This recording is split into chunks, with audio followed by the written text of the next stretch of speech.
नाम जप करने से पाप नष्ट होते हैं। जब हमारे पाप नष्ट हो गए, ये संकेत हमें कैसे समझ में आएगा कि हमारे पूरे पाप नष्ट हो गए हैं अभी? तो नाम जिनका जपते हो उनका रूप प्रकाशित हो जाता है, और रूपा आनंद में अश्रु प्रवाह करते हुए, पुलकित होते हुए, न देह की शुद्ध है न व्यवहार की, परमानंद में निमग्न हो जाता है।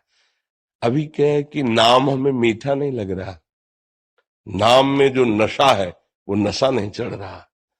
अभी जो हमारे अंदर दैवी संपदा, निर्भय, निशोक, निश्चिंत, वो सब नहीं आ रहे। इसका मतलब अभी नाम उस कोट से नहीं कर पा रहे हैं।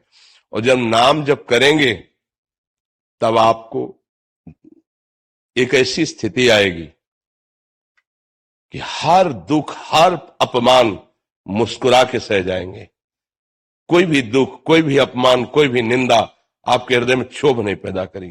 सुंदर से सुंदर भोग आपके सामने होंगे, पर आपको भोगने की इच्छा नहीं होगी। आप निष्पाप हो गए, इसके लक्षण है। जैसे आपके सामने बमन हो तो आप खाना चाहेंगे क्या? नहीं। तो रमा बिलास राम अनुरागी, तजत बमन जिम जन बड़ भागी। बड़े से बड़ा भोग उसके लिए बमन के समान लगेगा।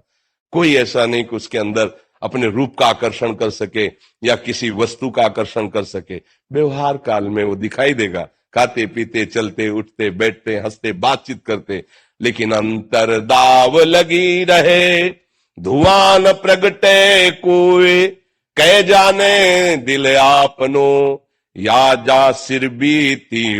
उसका हृदय हर समय अपने प्रीतम के चिंतन में तन्मय और व्याकुल रहता है। उसकी स्थिति को वही जान सकता है जिसकी वैसी स्थिति हो, या स्वयं हृदय, दूसरा कोई नहीं जान सकता है।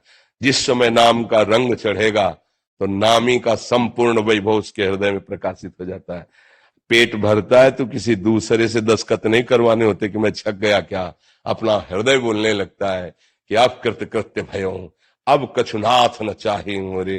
गोस्वामी जी बोल रहे हैं, जाकी कृपा लवलेश ते, मति मंद तुलसीदास हूं, पायो परम विश्राम, राम समान प्रभु नाही कहूं परम विश्राम।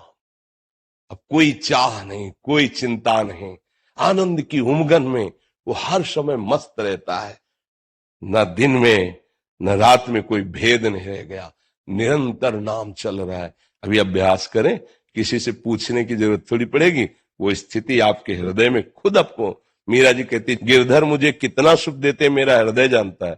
बाहर से तो देखने में आता है कि भाई विष पिलाया गया ये, लेकिन गिरधर आंतरिक सुख कितना देते हैं ये मत जाने मोरी छाती। भक्त का हृदय जानता है भगवान उसे कितना प्यार करते हैं, भगवान का कैसा अद्भुत आनंद है। ये बातों से अनिर्वचनीय है, इसको बोला नहीं जा सकता, समझाया नहीं जा सकता। जितनी बातें कही जा रही हो सब बाहरी है। जिसने देखा उसमें वाणी नहीं बोलने की, और जो बोल रही उसने देखा नहीं, इसमें देखने की शक्ति नहीं। और जो अंतर से देखा गया वो इसमें बोलने की शक्ति नहीं। तो जो भी बोला गया वो सब अधूरा है। वो तो केवल छाती ही जानेगी तुम्हारी। अनुभव गम में भजे जे संता, अनुभव में ही बात आती है। खूब नाम जप करो, बड़े भाग्यशाली हो जो तुम्हें नाम की तरफ झुकाव हो रहा है, नाम में प्रीति हो रही। अगर ऐसा होने लगे तो समझ लेना चाहिए कि भगवान की अपार करुणा दृष्टि हमारे पर हो गई है। ये शरीर एक न एक दिन छूटेगा, इसमें जो भी बल बुद्धि है भगवान का एक अंश मात्र दिया हुआ है। रावण कहता है हनुमान जी महाराज से, तूने मेरा नाम नहीं सुना?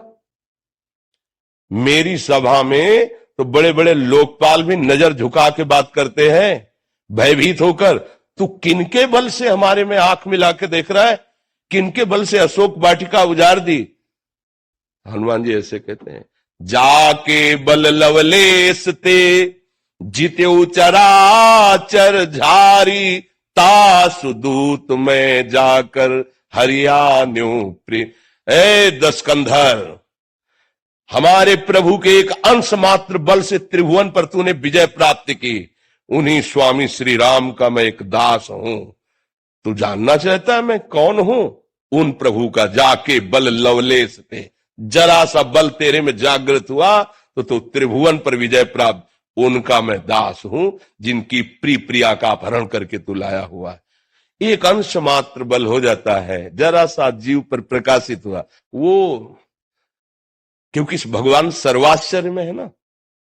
भगवान चाहे ना तो सांप का छोटा बच्चा गरुड़ को खा जाए।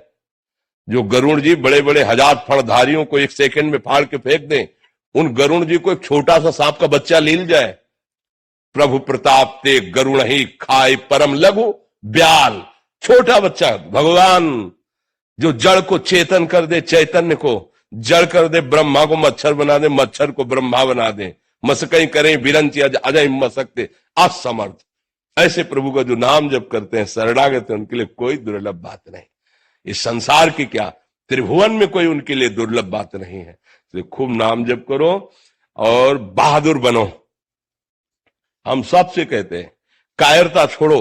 इतना कमजोर हो गए भगवान के बच्चा होकर, तुम शराब नहीं छोड़ सकते, तुम मांस नहीं छोड़ सकते, तुम व्यभिचार नहीं छोड़ सकते। अरे तू जाग तो। कई बार उदाहरण में बताया है, एक बार भेड़ चराने गया था गडरिया, तो सिंह का छोटा बच्चा, वो जानकार तो था नहीं, वो भेड़ों के साथ हो लिया। अब जैसे जैसे बड़ा हो तो साटा खाए वो गडरिया के और चुपचाप भेड़ों के बीच में दबा बैठे। एक बार फिर जंगल में गया तो सिंह ने देखा कि ये तो मेरा है और साटे खा रहा है गडरिया के। तो नजदीक जा कहा कि तुम तो मेरे हो यार, तुम डरते क्यों? बोले नहीं ये मेरा बैच है। बोले नहीं तुम्हारा बैच मैं हूं, चल। और एक तालाब में दिखाया, देख मेरा तेरा चेहरा एक है ना। बोले हाँ। बोले मैं सिंह हूं, संपूर्ण वन मेरी एक दहाड़ से कांपता है और तू मेरा बच्चा है, मेरा अंश है, और तू भेड़ों के बीच में रह रहा है, तू डरता है। देख मैं जैसे दहाड़ मार रहा हूं, मार मारी दहाड़ जे ही। बोले है ना एक। बोले हाँ। अब बोले उन भेड़ों के बीच में जाकर तो दहाड़ मार, न भेड़ टिकी न गड़ेरिया टिका, सब भाग गए। वही हालत नीली लोगों की हो रही।